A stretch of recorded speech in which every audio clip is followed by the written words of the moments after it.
SPN9 news और आपके साथ मैं हूं फिजा काजमी।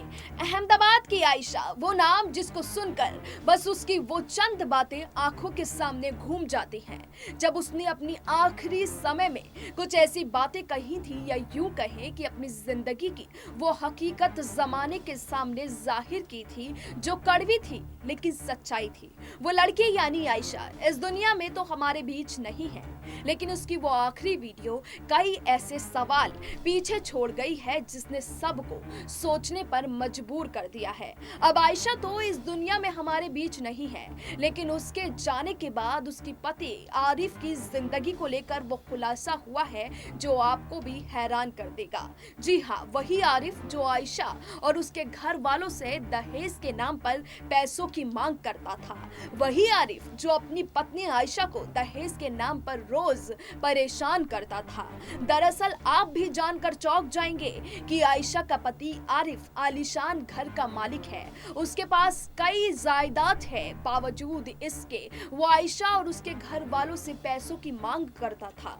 हालांकि अहमदाबाद के आयशा सुसाइड केस में उसका पति आरिफ खान 3 दिन की पुलिस रिमांड पर है। आरिफ पर दहेज मांगने और आयशा को खुदकुशी के लिए उकसाने का आरोप है। बताया जाता है कि आरिफ के परिवार की स्थिति बहुत अच्छी है। उनका जालौर राजस्थान के पॉश एरिया में आलीशान घर है। परिवार के पास 4 दुकानें भी हैं जो किराए पर दी गई हैं। इसके बावजूद आरिफ और उसका परिवार आयशा पर दहेज के लिए दबाव डालता रहा। आपको बता दें कि आरिफ और उसके पिता बाबू खान एक माइनिंग फैक्ट्री में काम करते हैं। दोनों को अच्छी सैलरी मिलती है। इसके अलावा चारों दुकानों से हर महीने लगभग 50,000 रुपए किराया आता है। आयशा के पिता लियाकत अली का कहना है कि आरिफ उनकी बेटी आयशा को कभी भी मायके छोड़ जाता था। किसी न किसी काम का हवाला देकर आयशा से कहता था कि अपने अब्बू से पैसे मांग लेना। लियाकत अली एक छोटा सा काम करते हैं। उनका परिवार किराए के छोटे से मकान में रहता है। उन्होंने अपने मकान बनाने के लिए रुपए जोड़ रखे थे, उसमें से भी 1.5 लाख रुपए आरिफ को दे दिए थे। आरिफ को बुधवार दोपहर एडिशनल चीफ मेट्रो कोर्ट में पेश किया गया। पुलिस ने कोर्ट से 5 दिनों की रिमांड मांगी थी, लेकिन 3 दिन की रिमांड दी गई। मामले की जांच कर रहे पुलिस अधिकारी का कहना है कि हमें इस मामले में कई जांचें करनी है।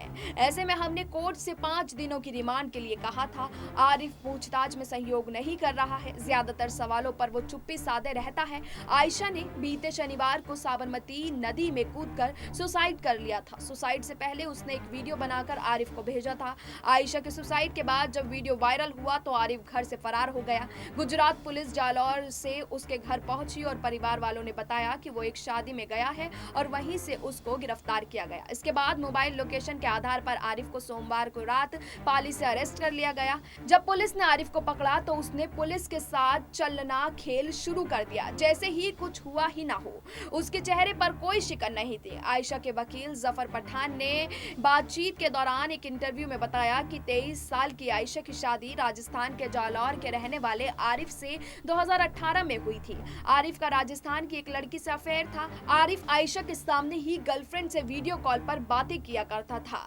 वो उस समय काफी पैसे लुटाता था, उस पर अपनी गर्लफ्रेंड पर ही वो काफी पैसे लुटाया करता था। इसी वजह से वो आयशा के पिता से रुपयों की मांग करता था। प्रेगनेंसी के दौरान आरिफ के बर्ताव से आयशा पूरी तरीके से टूट गई थी। वो डिप्रेशन में आ गई थी। गर्भ में ही उसके बच्चे की मौत भी हो गई। आयशा के पिता लियाकत अली ने मंगलवार को कहा कि उन्होंने आरिफ के पिता को फोन करके पूरे मामले की जानकारी देनी चाहिए, लेकिन उन्होंने कभी उनका फोन नहीं उठाया। मेरी आयशा कभी वापस नहीं आएगी, लेकिन उनके गुनाहगारों को सजा मिलनी चाहिए ताकि किसी और की बेटी के साथ ऐसा ना हो। मेरी बेटी आयशा एक हंसमुख लड़की थी, लेकिन निकाह के बाद से ही उसको दहेज को लेकर उसकी जिंदगी को बहुत परेशान किया गया। एक बार तो ससुराल वालों ने उसे 3 दिन तक खाना भी नहीं दिया था। लेकिन अब आयशा तो हमारे बीच नहीं है। हमारे समाज में दहेज प्रथा को लेकर चल रही प्रथाएं न जाने कितनी आयशा को जिंदगियां खत्म कर देगी। लेकिन इसीलिए जरूरी है समाज से ऐसे लोगों का खात्मा करना और सख्त से सख्त कानून बनाना, जिसके तहत ऐसी चीजें दोबारा से किसी आयशा के साथ ना हो सके। फिलहाल अभी के लिए इतना ही, लेकिन देश और दुनिया की तमाम बाकी खबरों के लिए आप जुड़े रहिए SPN9 न्यूज के साथ।